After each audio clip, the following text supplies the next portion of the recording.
দেবো কিন্তু থাপ্পড়ে তোমার দাঁত ফেলে দেবো।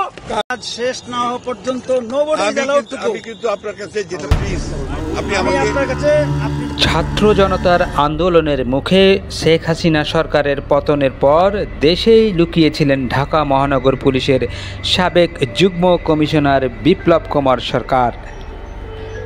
লালমনিরহাটের পাটগ্রামের দহগ্রাম সীমান্ত দিয়ে পাচারকারীদের সহায়তায় অবৈধভাবে ভারতে পালিয়েছেন ঢাকা মেট্রোপলিটন পুলিশের যুগ্ম কমিশনার বিপ্লব কুমার সরকার।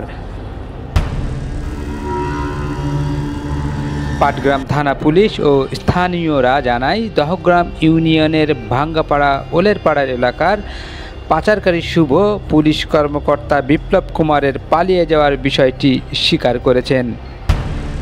জানা যায়, মঙ্গলবার 10 সেপ্টেম্বর রাতে কোনো এক আলোচিত পুলিশ কর্মকর্তা বিপ্লব কুমার ভারতে ঢোকেন। পাচারকারীদের এই সংক্রান্ত কয়েকটি কথোপকথনের অডিও রেকর্ড সামাজিক যোগাযোগ মাধ্যমে ছড়িয়ে পড়েছে। এই নিয়ে জেলা জুড়ে তুমুল আলোচনা ও গুঞ্জনের সৃষ্টি হয়েছে। এই ঘটনায় সন্দেহভাজন হিসেবে পাটগ্রাম ব্যাংকের ব্যবস্থাপক পঙ্কজ কুমার মদন নামে এক ব্যক্তিকে মঙ্গলবার রাত 9টার দিকে স্থানীয়রা আটক করেন। পরে তাকে পাটগ্রাম থানা পুলিশের কাছে হস্তান্তর করা হয়। তবে পঙ্কজকে জিজ্ঞাসাবাদ করে নির্ভরযোগ্য কোনো তথ্য পাওয়া যায়নি বলে জানিয়েছেন পাটগ্রাম থানার ওসি আবু সাইদ চৌধুরী। বুধবার বিকেলে পাচারকারী শুভ বলেন, মঙ্গলবার রাতে পুলিশ কর্মকর্তা বিপ্লব কুমার সরকারকে দহগ্রাম সীমান্ত পথ দিয়ে ভারতে পার করে দেওয়া হয়েছে।